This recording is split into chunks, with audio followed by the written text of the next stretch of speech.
Welcome to Meghan Markle's debacles, where the royal circus never leaves town and the Sussex sideshow always steals the spotlight. If there's drama, I'm on it. Hi, and welcome to another episode. I just wanted to touch base and talk about the Los Angeles Karl Larsen photographer and his recent photos that he has done of the two Markles in the Philippines. Karl Larsen, a seasoned celebrity photographer known for his controversial shots, receives a tip about Thomas Markle Sr.'s relocation to Cebu, Philippines. But was it really a tip? I doubt it, considering there was an article in January explaining to the world why the two Toms were leaving America, Mexico, and going to the Philippines. So there really wasn't much of a tip to be had. Everybody knew, the world knew, there was many stories about them going to the Philippines. Was he intrigued by the potential for exclusive content? He decides to pursue the lead. There was no lead. He's been talking to Thomas Sr. through messages and trying to find out exactly where he was, like the exact hotel location.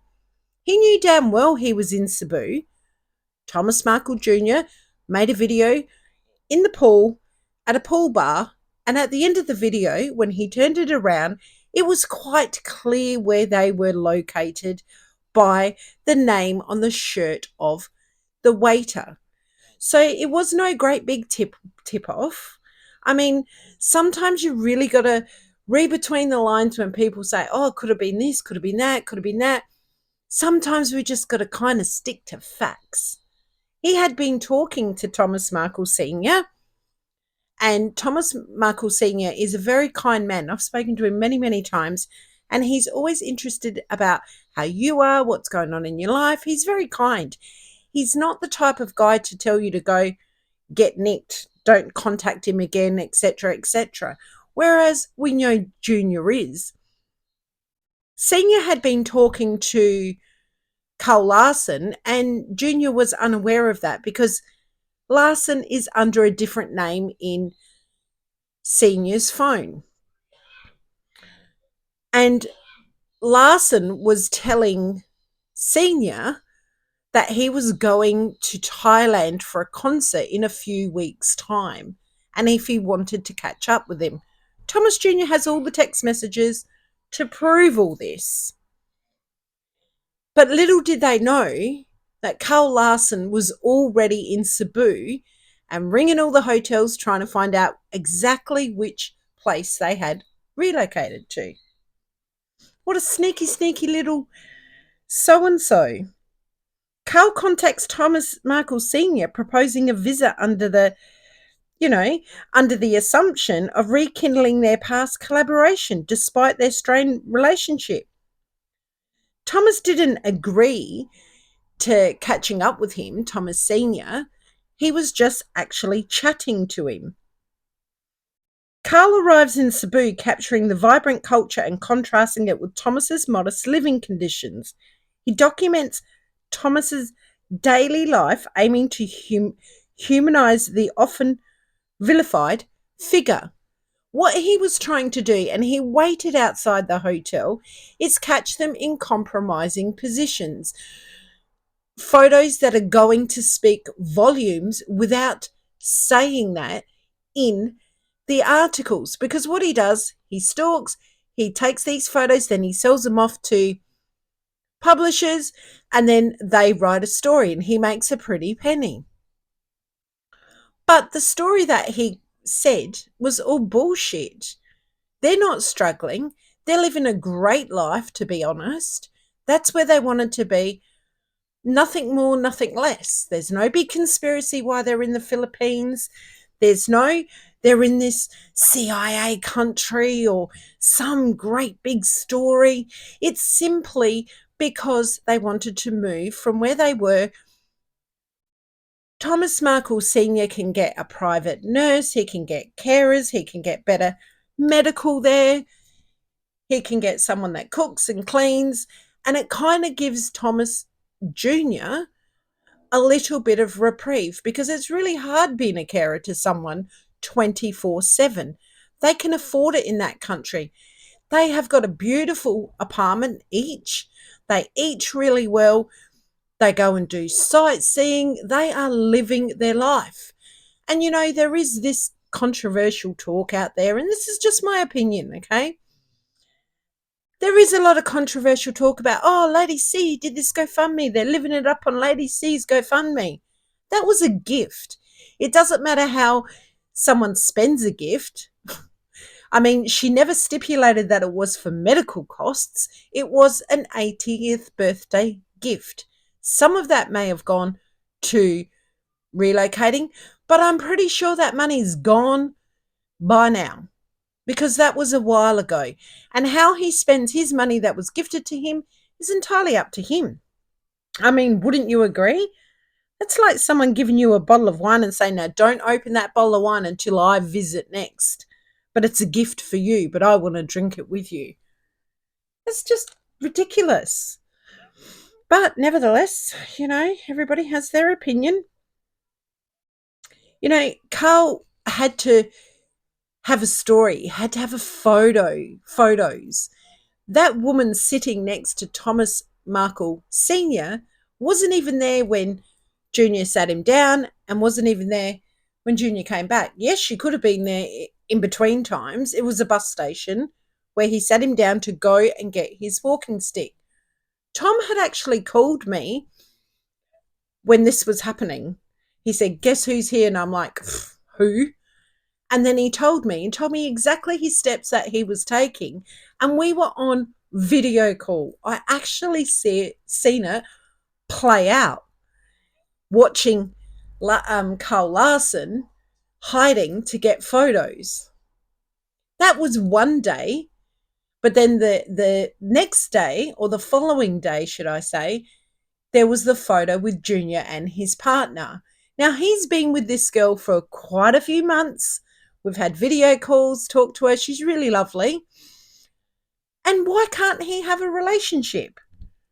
He's allowed to have a relationship. But that photo was very incriminating to him because of all the stories that other people have put out there and the way they perceived it. That the whole article is absolute crap. I mean, I don't mind anyone's opinions and comments. I think it's great that everybody has a different point of view. But what I'm trying to say is they are just living their life and they are having a great time and having a lot of fun. Good luck to them. Thomas Sr. seems to be very settled, more settled than he has been I've known them for a number of years. He's been more settled than he's ever been. He is working on his health. He is having more of a physical life because he's having to walk here, there, and everywhere. So he's getting exercise, even though he has very bad knees and stuff. They're doing really well.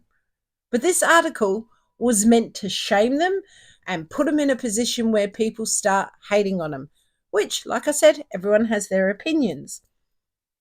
Now, did Meghan Markle send Larsen there? Well, she could have, or maybe she didn't. I don't know. If she did, it was to get photos to make them look really bad, like they're exploiting young women. Like, this is why I didn't want anything to do with my family. If she didn't, it's quite simple. Karl Larsen just wanted to make a few dollars while he was going towards Thailand, but he detoured to go to the Philippines first. The possibilities could be endless. It doesn't matter what Meghan says now or does in regards to her family when you really think about it and break it down, because nobody's going to believe her.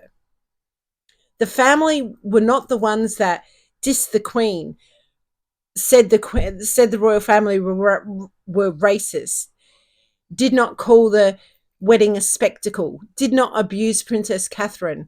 Yes, they've had interviews that are a bit controversial, But hey, what would we do if we were put in that position and we were thrown out there to the wolves?